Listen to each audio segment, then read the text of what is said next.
Hello everyone, this is the ninth video for social psychological perspectives on health. In the last lecture, I talked about a transactional model of stress, and then I explained there are different kinds of coping strategies, and one of them is social support. But I talked about the limitation of transactional model, which is that it doesn't incorporate how individuals' social identity influences individuals' appraisal of stress. So in today's lecture, I will talk how social identity salience influences stressor appraisal, and then how it would actually affect the experience of stress. So here is the first study we talked today, Levine and Rachel, 1996. So this study was conducted with students who major in sports science. And in this study, the researchers manipulated the social identity salience. So in the first condition,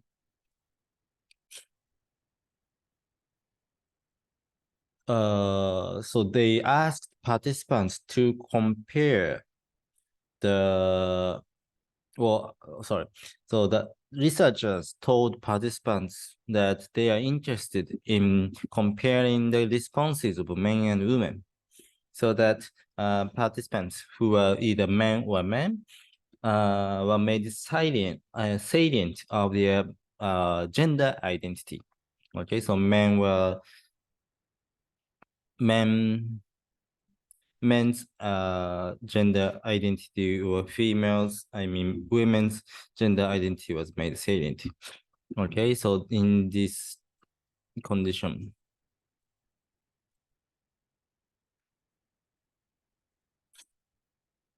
gender identity, let's put the text here. Okay, gender.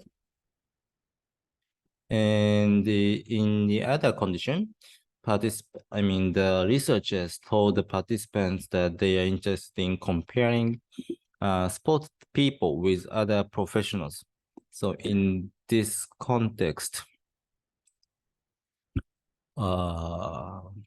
sports identity was made salient. Okay, and then after the manipulation of social identity salience, participants read one of the two scenarios. One of them is to ask participants to imagine that they had a damage on their knee. And in the other scenario, participants were told to imagine that they had a scar on their face. And after reading one of the two scenarios, participants were told to indicate how upset they would be and how much it would adversely affect their lives and distressful emotions. They would experience distressful emotions. Okay, so there are two conditions, the identity salience and then different scenarios. And then they indicated that the level of stress if they were in that scenario. Okay.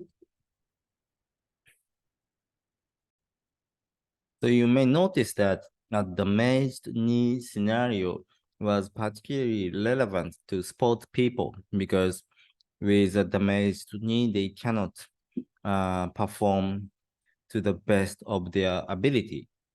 On the other hand, a facial scar scenario may be particularly relevant to female participants because the researchers assume that for female participants, having a facial scar would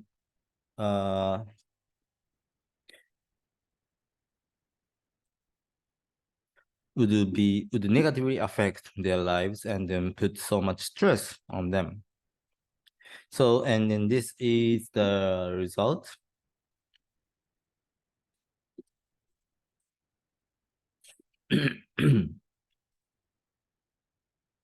So for male participants, there weren't much differences when either of their identities were made silent, and then which scenario they have read. So when they read a facial scar scenario, they said that they would be upset like 2.1 in under sports identity, and then they said 1.69 under gender identity salience condition. And then for a damaged knee scenario, they showed a stronger upset compared to facial scar scenario, but there was no identity salience difference. There was no differences between identity salience conditions. Okay. However, for female participants, as expected by the researchers, when female participants were made, their female identity was made salient, and when they read facial scar scenario, they said that they would be more upset compared to when their sport identity was made salient. Furthermore, the level of upset female would experience under gender identity salience condition was much higher than male participants in the same condition. Okay, but for sport relevant scenarios, there wasn't much difference between sport identity and gender identity for female participants either. Okay, so I think from this study, you can learn that although female participants had same injuries, depending on how they may label themselves, either as a sport people or as a female, the levels of stress they would experience was much different. So according to the transactional model of stress, if the event is same and if the participant is the same, then the way they would apply the stressor would be same, and thus the level of stress they would experience should be also same. However, when social identity was taken into account, depending on which social identity being made salient, the levels, the way they apply stresses are different, and thus the levels of stress they would experience is also different. Okay, so that was the study done by Levine and Lecher. So let's look at the next study. This study is done by Haslam and his colleagues in 2006. So in this study, there were two groups of participants. One of the group was bomb disposal officers.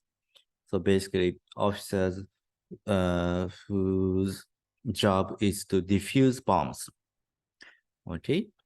And the other group of participants was bar staff.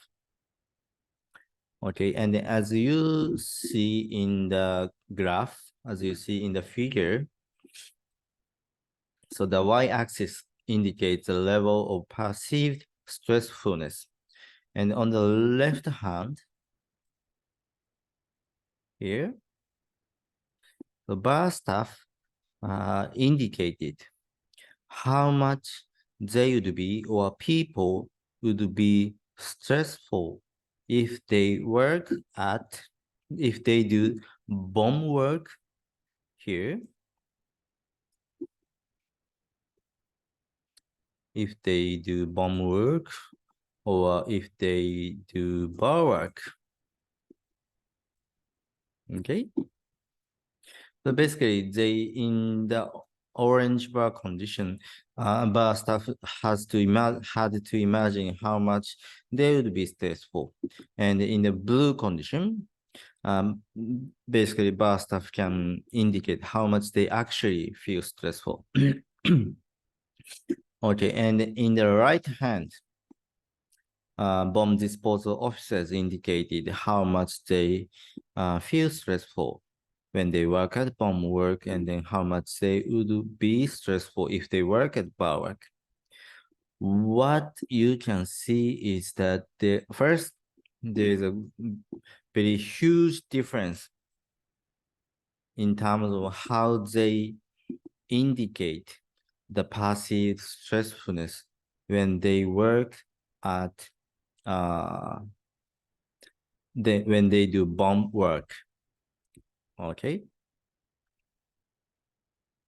So bomb disposal officers indicated that they are not stressful almost at all. They never be stressful when they do bomb work, while bar staff indicated that they would be so stressful if they do bomb work. So why bomb disposal officers found their work unstressful? And that is because they habituated to and they normalized the activity as a group.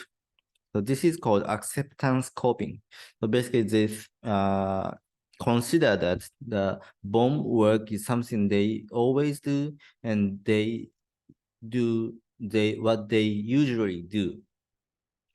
So by accepting the reality of life as it is, they did not experience their work stressful. And also, the activity of diffusing bombs affirm their social identity and made them feel good about themselves, like to affirm themselves as members of a distinctive and elite professional group. So by having this kind of perception, they can feel that this is who I am, and this is what I can do, and this is only I can do. By feeling that way, or maybe more like this is only we can do, and by feeling or by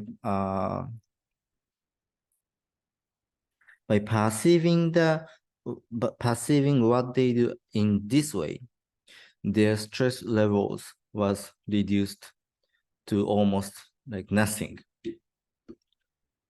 Okay. So again, this means that in terms of how they categorize themselves,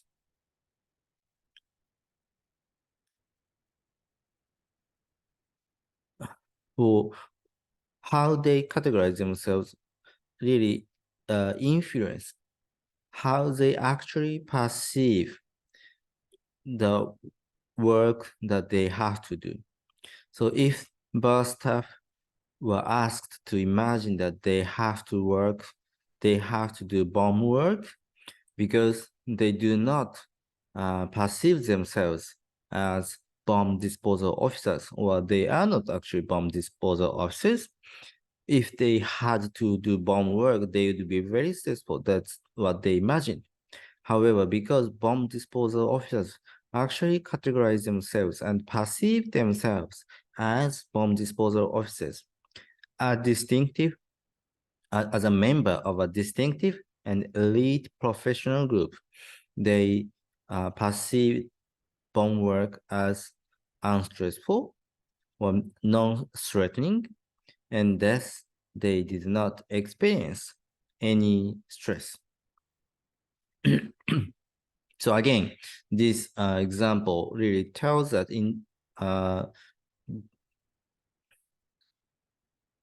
based on how you may define yourself, the way you apply the stressor is different, and thus the levels of stress you experience are also different.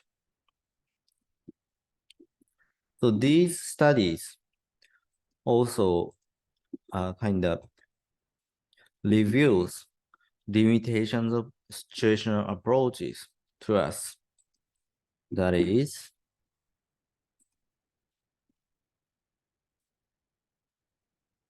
so to remind you, this situational approach is to quantify the stress of a given life event or a given profession.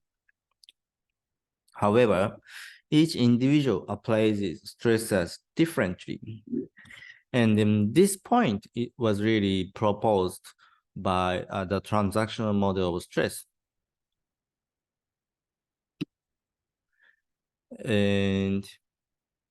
But as we have seen, even each individual may apply a same stressor differently based on which social identity is made salient.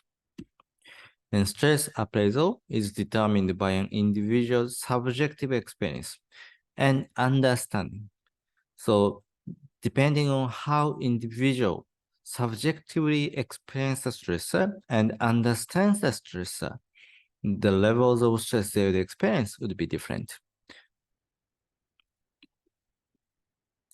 And not only that, but also by appraisals of other people who share social identities.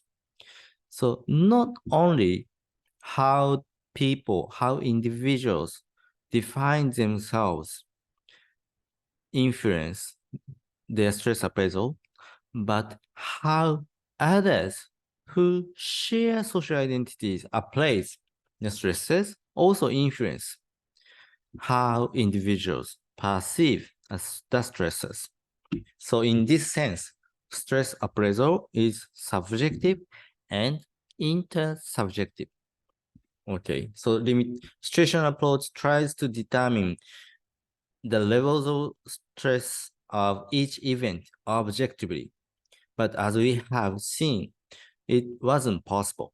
Each individual perceived stresses differently.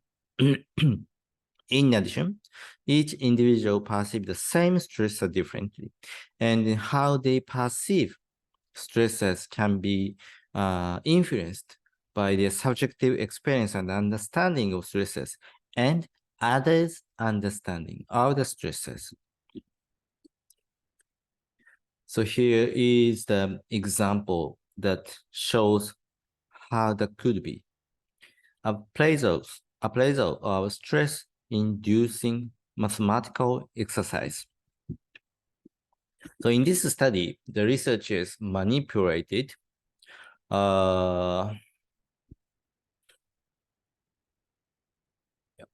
in this study, the researchers manipulated previous participants group membership. So before participants participate in mathematical exercise, they had a chance to learn how others experience the mathematical exercise. And in the study, researchers manipulated the social identity of that previously participated participants. Okay. So in one condition, a typical first-year psychology student talked his or her experience of mathematical exercise. And the participants in this study were first-year psychology students, so participants perceived this individual as like them or as a member of in-group. Okay. And in the other condition, the previous participant was introduced as a typical stress disorder sufferer. So in this condition, previous participant was introduced as a member of an out group. Okay. And in the video, this previous participant talked about their experience of mathematical exercise. And there were two conditions. In one condition, the stressful condition, the previous participant explained that the testing experience was very stressful. My heart was pounding and I couldn't concentrate. I got more and more stressed. So basically, the video really tried to explain that the mathematical exercise was horrible. Okay. But in challenge condition, first interviewer asked, how stressful did you find the task? And then the previous participant responded that it was a positive experience, nothing bad about it. In fact, I found the test challenging and enjoyable. So in this condition, previous participant told that the experience was really good. Okay. And then there were same two conditions in the out group condition as well. And after watching the video, participants reported their stress. I think in this case, it was the anticipatory and so basically participants were asked to imagine how much they would be stressful if they take mathematical exercise. And here, well, maybe they actually experienced they may actually participated in mathematical exercise and then reported stress, I think. Sorry. So here is the result. Oh, first of all, before really trying to understand the result, maybe you may want to imagine how the transactional model of stress would predict the appraisal of the participants' appraisals of mathematical exercise. So regardless of the membership of previous participants, when participants watch the stressful video, then they would appraise the mathematical exercise as a horrible stressor. But in the challenge condition, participants should perceive the mathematical exercise as manageable, not threatening. And thus, they should not feel much stress when after participating in the exercise. This is something that the transactional model would predict. However, here is a result. So the transactional model is not so wrong, but it may not be so fine-tuned. Okay, so in the in-group condition, so when the previous participant was a member of in-group, and when when the previous participant said that the mathematical exercise was stressful, actual participants also reported higher levels of stress compared to the condition in which previous participant said that the exercise was a challenge, was enjoyable. Okay. However, in the out group condition, regardless of what previous participants said, the levels of stress participants actually experienced was same. So when participants were aware that the previous participants did not share the group membership with them, then how they perceived the stressor didn't influence the way the participants perceive the same stress. However, when participants know that previous participants shared the group membership with them, then how the previous participant perceived the stressor actually influenced the way participants perceive the same stressor, and thus they experienced less stress in the challenge condition than in the stressful condition. So this is kind of related to the hypothesis 9 and 10, which we talked in chapter 2.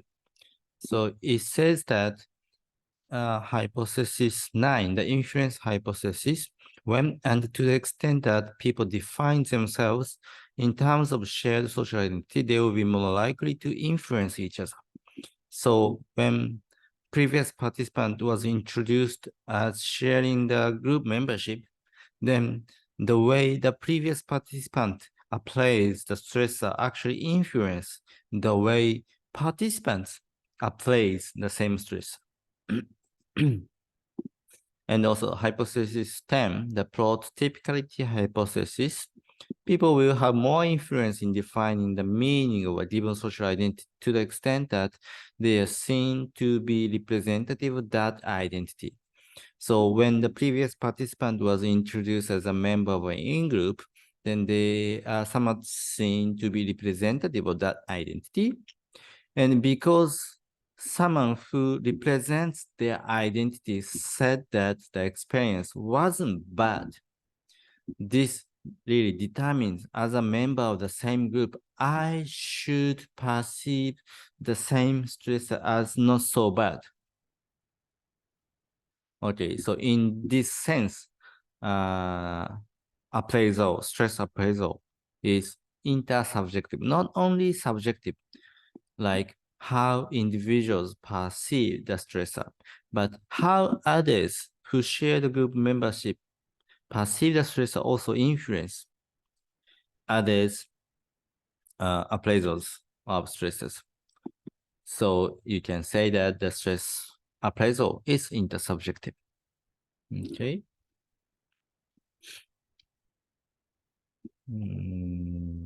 Yep.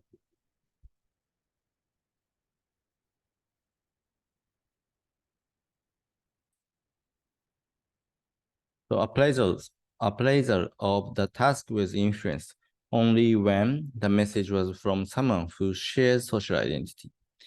And also there is another study which shows that which showed physiological responses to pain, in which reassurance was not provided by students who were studying the same or a different subject than participants. So this means that, okay. So there are three conditions.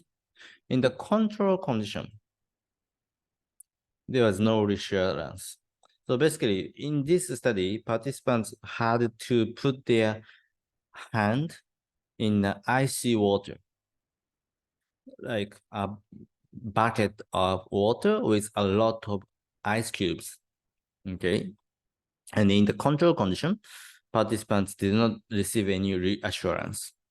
And in group condition, before putting their hand in the icy water bucket, they received reassurance from a student who studied the same subject. So basically, they share the department identity.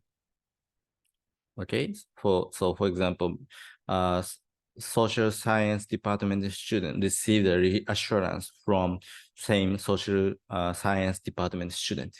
Okay, and in out group condition, participant received reassurance.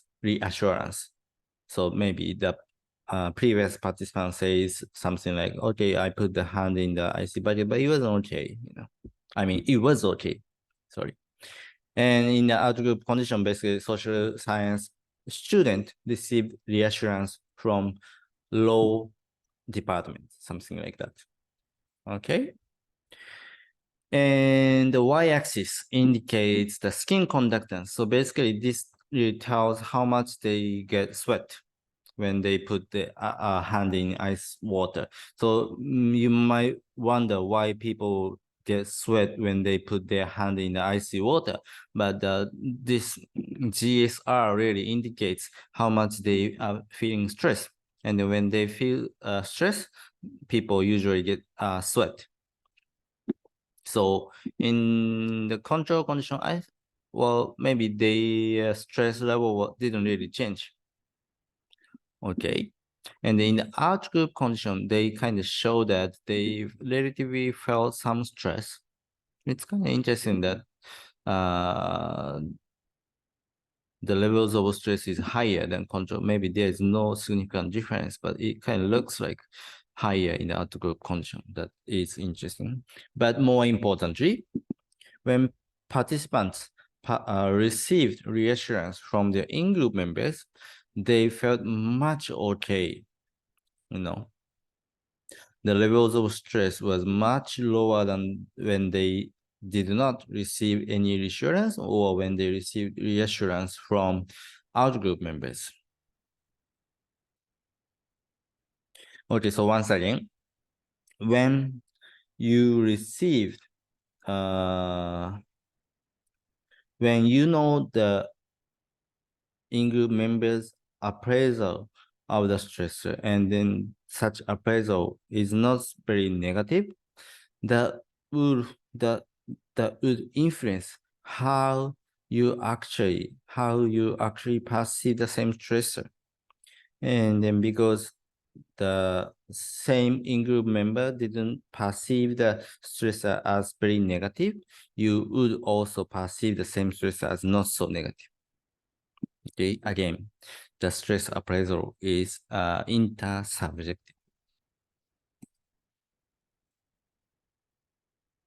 So statistically significant influence condition main effect, showing that trial 2 physiological arousal was lower among participants in the in-group condition than either the out-group condition. So there is a difference between this and this and this and this, okay? And I think maybe you want to read the paper by yourself, but so 0 means that the levels of GSR was not different from the first trial. So I think they had to put their hand in the IC bucket twice. So after first trial, maybe they received a reassurance from either out group or in-group members, or they didn't receive the reassurance. And then when they received reassurance from their in-group members, the appraisal of the IC budget became much lenient. They perceived the IC budget is okay. You know, putting hands in the IC budget is not so bad. Something manageable, not threatening. And that's the level of stress they experienced was also lower. So in the Hazram study in 2004, they used a self-report measure, and they show that the stress appraisal is intersubjective, and not only self-report measure, but physiological measures like skin conductance also showed similar results. And there's one more study showing that a stressful public speaking exercise induced less stress, indicated by lower cortisol. Cortisol is like stress hormone. Like when you have a stressful event, you would elicit a lot of cortisol. And in this study, lower cortisol levels was observed when their social identity and the connection with fellow students were previously made salient. So I guess this study is somewhat different from the first two studies, and then that is because the study done by Hazram and a study done by Plato. I mean, this study was kind of a way to show that when the representative member of their in-group, the representative member of their in-group can influence how individuals in the same group would perceive the same stress. But the last one, this really doesn't tell the study done by Hauser, I guess. In this study, they didn't tell how other members of the in-group perceived the public speaking exercise. So, but in this study, it just by emphasizing their social identity and then connection with fellow students made them feel okay about public speaking exercise. Okay, do you see how they are different? So that is why I put here, not through representativeness, but social support. So in the study done by Hauser, what they really indicated, what they showed in their study was that simply emphasizing their social identity and the connection with fellow students made participants feel that they have social support. And in this study, they didn't tell that how others perceive public speaking exercise. But in the studies done by Hazram and Plato, they actually manipulated how in-group members perceived the stressor. And the way in-group members perceived the stressor influenced how participants perceived the stressors. And this is why the first two studies indicate the effects of representativeness. When the representative members of in-group, I mean, not when, the way representative members of in-group perceived the stressor influence how other members perceived stressor. Okay. So I guess there are two ways that mitigate the impact of stresses. One is how other members of the in-group perceive the stressor. If other members of the in-group perceive the stressors as not so negative, then others would also perceive the same stress as less negative. When individuals were reminded that they have social identity and they have a connection with those members, then even if they don't know how other members of the in-group perceive the stressor, they still feel that the same stressor isn't that bad. And this is through the perception of availability of social support. Okay. So I think I will just keep this one for the next video and then I will stop here. Okay.